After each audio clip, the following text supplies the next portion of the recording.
د نسائی حدیث دی، علماو ته بهتر معلومه ده. د فرعون لور وه.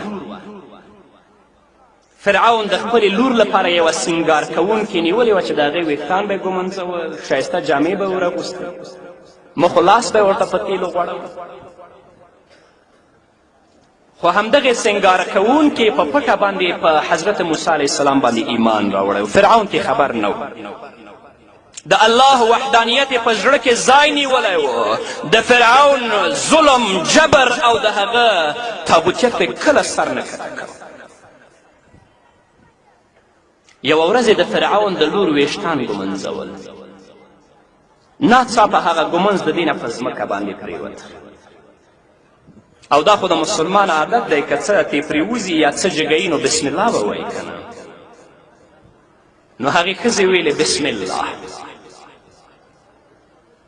د فرعون لور ورته ویلې چې ته زما پلار یادوې؟ وایي نه، ستا پلار څوک دی؟ زه هغه الله یادوم چې هم زما الله دی، هم ستا الله دی، هم ستا د پلار الله دی. ستا پلار کله هم الله نشي کېدلی، کله هم خدای نشي کېدلی، اگر که هغه د خدایي دعوه کوي او دا وایي چې انا ربکم الاعلی.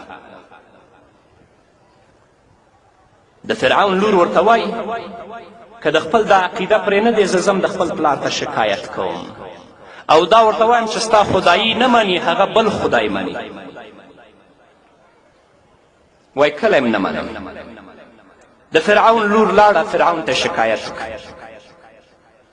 فرعون دا مسلمانه ښځه را وغوښتله. 4 بچیانې دي.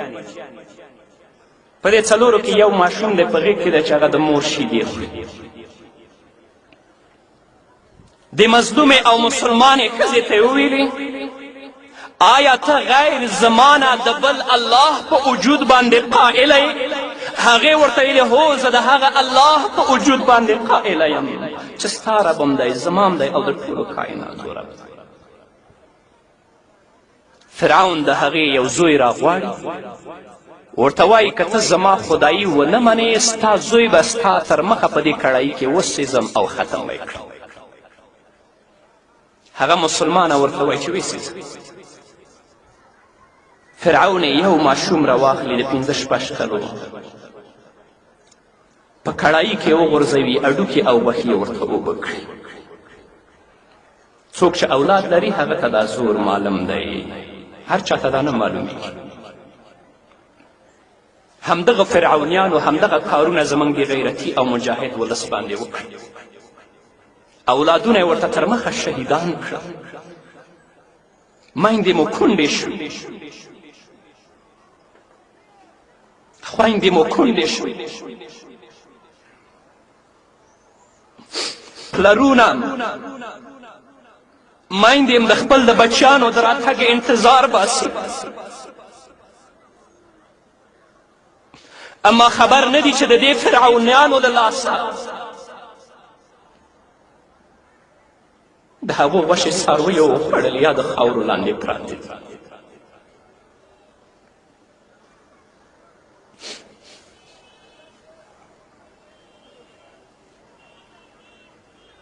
یو زوی ورته سوځي،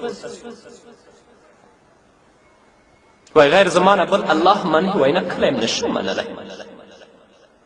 بل زوی ورته راولي، هغه هم همداسې سوځي. دریم زوی ورته راولي، هغه هم همداسې سوځي. په 4م وار هغه ماشوم ته رسیږي چې د مور په غېږ کې دی او د مور شیدې خوري. کله چې فرعونیان هغه ته لاس اچوي چې هغه په اور باندې وسیځي، هغه مور وروسته کېږي. زړه یې په هغو 3 مشرانو دومره درد نه دی کړی چې په ماشوم باندې ځورېږي. هغه ماشوم الله ګویا کوي، مور ته وایي مورجانې ته په حقه یې وروسته کېږمه. نو په هغو 4 ماشومانو یا په 3 ماشومانو کې په اختلاف د روایاتو سره چې خبرې کړي، یو ماشوم همدا دی. دا ماشوم هم سوځي، دا مور هم سوځي. هغوی د الله د وحدانیت نه منکریږي چې د فرعون پاچایي او خدایي ومني. قصه دلته نه ختمیږي. محمد رسول الله صلی الله علیه وسلم فرمایي کله چې د معراج په شپه جبرائیل امین سره زه په آسمانونو کې او جنتونو کې ګرځېدلم، د ټولو جنتونو فضا داسې خوشبویي نیولې وه چې داسې خوشبویي چېرته زما په ژوند کې زما مشام او پوزې ته نه وه رارسېدلې. د جبرائیل نه مې پوښتنه وکړه یا جبرائیل دا خوشبویي د څه ده؟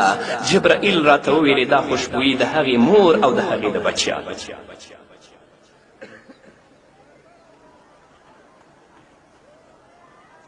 هغه میندې چې نن بورې او کونډې ناستې دي، د دوی د زړونو ټوټې او جګرګوشې د ظالمانو د لاسه په وینو لړل شوي. صبر وکړئ میندو، صبر وکړئ پلرو.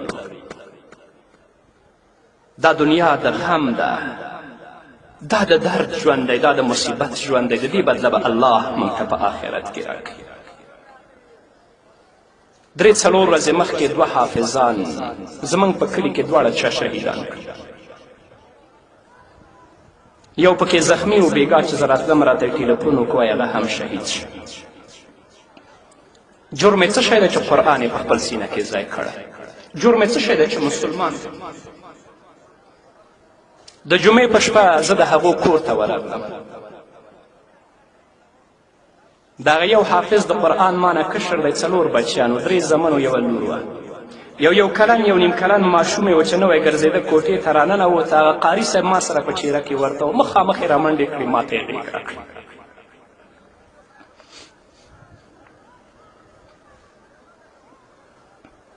دغه حافظ پلار ناست وایي شپه هم جاړي نه غلی کېږي، د ورځې هم جاړي نه غلی کېږي. او زما غېږې ته چې راغی د خپل پلار ګمان یې په ما باندې کړی. تر پایه پورې چې سات زه ناست وم زما سترګې هوش کې نه لیدل. زه پوهېږم ډېرې کورنۍ ډېر پلرونه به دلته همداسې وي چې همداسې یتیمان به ورتر غاړه وي،